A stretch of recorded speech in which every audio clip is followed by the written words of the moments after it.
Welcome to the Banker Lamp. Please enjoy the video. You start by preparing the device so steps later work reliably.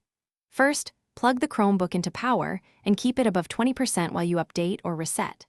Next, back up critical files to Google Drive or an external USB so nothing is lost. Once done, close apps and sign into guest mode or a secondary account to test whether glitches persist, because isolating user profiles shows if the issue is system-wide or profile-specific. You move into Diagnostics, open Chrome, / extensions and disable any non-essential add-ons since extensions often cause freezes. Then check storage and memory. Free space should sit above 10%, so delete or move large files and close background tabs. Next, go to Settings about Chrome OS and check for updates.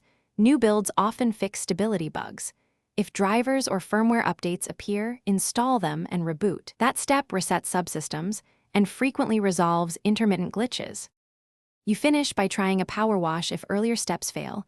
This factory resets the Chromebook while your Chrome sync data returns when you sign in. Once done, reinstall only essential apps and test briefly. If hardware looks suspect, run a recovery or hardware test. Hold ESC plus refresh plus power for recovery options, because physical faults can mimic software glitches. One troubleshooting tip. If problems persist after power wash and recovery, note the serial and Chrome OS version. Then contact support for hardware diagnostics. Thanks for watching. If this was helpful, leave a like and consider subscribing. See you next time.